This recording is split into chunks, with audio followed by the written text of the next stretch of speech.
नमस्कार, स्वागत है बिहार समाचार में। चलिए देखते हैं बिहार की ताजा और बड़ी खबरों को। इससे पहले आप बिहार के किस जिले से न्यूज को देख रहे हैं, हमें कमेंट बॉक्स में जरूर बताइए। साथ ही डेली खबरों से अपडेट रहने के लिए चैनल को सब्सक्राइब कर बेल आइकन को दबाना बिल्कुल ना भूलें। बिहार में टूटा महागठबंधन, पप्पू से मुलाकात के बाद भक्त चरण दास का ऐलान, अब आरजेडी के साथ नहीं है कांग्रेस। बिहार में विपक्षी दलों का महागठबंधन टूटने की कगार पर है। पिछले कई दिनों से चल रही खींचातान के बाद शुक्रवार की दोपहर कांग्रेस प्रभारी भक्त चरण दास ने मीडिया से कह दिया है कि कांग्रेस अब राष्ट्रीय जनता दल के साथ नहीं है। आज कन्हैया, जिग्नेश और हार्दिक पटेल को पटना पहुंचना है।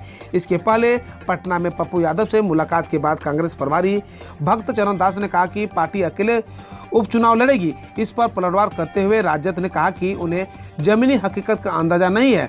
पिछले दिनों सांसद मनोज झा ने कहा था कि ऐसे ही नेता अपनी पार्टी की लुटिया डुबोते हैं। कुशेश्वर स्थान में सड़क मार्ग से घूमकर देख लें, कमर की हड्डी ना टूट जाए तो कहें, तेजस्वी ने सीएम नीतीश को दी चुनौती। राजद प्रमुख लालू प्रसाद यादव ने ट्वीट कर महंगाई पर तो नेता प्रतिपक्ष तेजस्वी यादव ने सड़कों की जर्जर स्थिति को लेकर नीतीश सरकार पर वार किया है। तेजस्वी ने कहा कि हवाई जहाज पर उड़ने वाले मुख्यमंत्री नीतीश कुमार को सड़क मार्ग से भी घूमना चाहिए, उसके बाद उनकी आंखें खुल जाएंगी। बर्धमान व बोधगया ब्लास्ट से जुड़े 9 आतंकियों की स्पेशल कोर्ट में पेशी, एनआईए को मिली 30 दिन की रिमांड।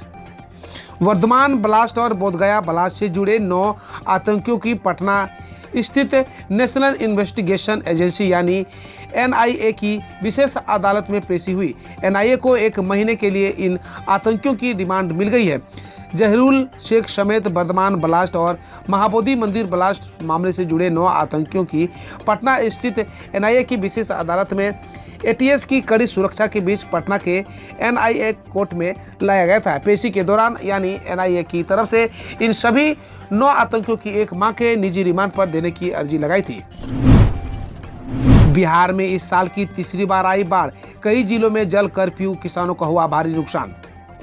बिहार में इस साल बाढ़ ने बड़े पैमाने पर जानमाल को नुकसान पहुंचाया है। लोग बाढ़ की विभीषिका से जब तक उभरने की कोशिश करते, बाढ़ फिर से दस्तक दे देती। बिहार में इस साल अब तीसरी बार है जब बाढ़ आई है।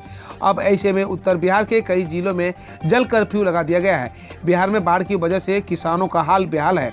बेतिया में बिना मौसम बारिश से किसानों की खेतों में लगी फसल बर्बाद हो गई है और किसानों के सामने भुखमरी की स्थिति पैदा हो गई है। वहीं पशुओं के सामने चारे का संकट है। बिहार के 5 शहरों से होकर गुजरेगी बुलेट ट्रेन, 350 किलोमीटर की होगी रफ्तार। बिहार के लिए बड़ी खबर है। भारतीय रेल आम लोगों और व्यवसायियों की मांग पर ध्यान देते हुए इसे पूरा कर सकता है। दरअसल Ahmedabad Mumbai bullet train project की घोषणा के बाद बिहार में भी बुलेट ट्रेन चलाने की मांग की गई थी। अब यह डिमांड पूरी होती दिख रही है। दरअसल वाराणसी से हावड़ा के बीच बुलेट ट्रेन चलाने की तैयारी है। इसके लिए तय रेल रूट पर नई रेल लाइन बिछाने के लिए सर्वे का काम चल रहा है। अगर सब कुछ ठीक ठाक रहा तो बुलेट ट्रेन बिहार के 5 शहरों से होकर गुजरेगी। इन शहरों में बुलेट ट्रेन के ठहराव के लिए भी स्टेशन भी बनाए जा सकते हैं। बता दें कि बुलेट ट्रेन से कई घंटों की यात्रा कुछ घंटों में ही पूरी की जा सकती है। बिहार में टूट गया महागठबंधन, भक्त चरण दास का बड़ा बयान। 2024 में लोकसभा की सभी 40 सीटों पर अकेले लड़ेगी कांग्रेस।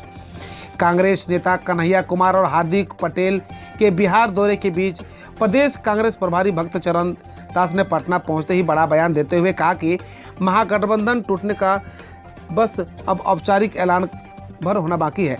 पटना एयरपोर्ट पर मीडिया कर्मियों से बात करते हुए उन्होंने कहा कि हम चुनाव जमकर लड़ रहे हैं और अपनी ताकत पर लड़ रहे हैं। कांग्रेस प्रभारी ने कहा कि कांग्रेस 2024 के लोकसभा चुनाव में बिहार की सभी 40 संसदीय सीटों पर अकेले ही चुनाव लड़ेगी। मार्च 2022 से हर्ल कारखाना में यूरिया का शुरू होगा कमर्शियल उत्पादन। बरौनी स्थित हिंदुस्तान उर्वरक एवं रसायन लिमिटेड हल कारखाना में मार्च 2022 से यूरिया का कमर्शियल उत्पादन शुरू हो जाएगा। उक्त बातें शुक्रवार को हल कारखाना के निरीक्षण के दौरान हल के सभागार में प्रेस वार्ता में केंद्रीय ग्रामीण विकास मंत्री गिरिराज सिंह ने कही। उन्होंने कहा कि हल का मैकेनिकल कमीशनिंग 22 जनवरी 2022 तक पूरा होगा। फरवरी 2022 तक कारखाना से यूरिया खाद उत्पादन शुरू हो जाएगा। धान की फसल बर्बाद होने से किसानों को सताने लगी चिंता। ये आज से मक्के की फसल के नुकसान की भरपाई किसान की हुई नहीं थी कि सोमवार से लगातार 3 दिनों तक हुई बारिश ने धान की तैयार फसल को बर्बाद कर दिया है। प्रखंड क्षेत्र में 4 दिनों से अधिक समय में डूबी धान की फसल के सड़ने की आशंका है। फसल के ऊपर पानी चल रहा है। फसल को बर्बाद होता देख किसान काफी परेशान है। कन्हैया और पप्पू का साथ मिलते ही कांग्रेस यूपी की तर्ज पर खुद को बदलने की कवायद में जुटी। बिहार में अपना दमखम पूरी तरह खो चुकी कांग्रेस अब कन्हैया और पप्पू का साथ लेकर बिहार में अपनी जमीन मजबूत करने की कोशिश में जुटी हुई है। कांग्रेस वर्ष 2024 का लोकसभा चुनाव बिहार में सभी सीटों पर लड़ेगी। बिहार कांग्रेस प्रभारी भक्त चरण दास के बयान ने साफ कर दिया है कि बिहार में कांग्रेस अब अपनी जमीन मजबूत करने की कवायद में जुट गई है। कांग्रेस के बयान पर अक्सर पलटवार करते वाले राजद नेता अब भक्त चरण दास के बयान पर पलटवार करने के बदले कैमरा से बचते दिख रहे हैं। इधर भक्त चरण दास का यह बयान राजनीति के गलियारे में काफी सुर्खियां बटोर रही है। दिल्ली पुलिस के निशाने पर बिहार के कई और सेंटर, गिरफ्तार स्कॉलर पर उगले राज। एमटीएस परीक्षा में बिहार की जहानाबाद के स्कॉलर की गिरफ्तारी के बाद सॉल्वर गैंग का खुलासा हुआ है। दरअसल पुलिस ने जिस शशिकांत को पत्रकार नगर थाना क्षेत्र से गिरफ्तार किया है, उसके और भी स्कॉलर अन्य राज्यों से दूसरी जगह परीक्षा देने के लिए गए हुए हैं।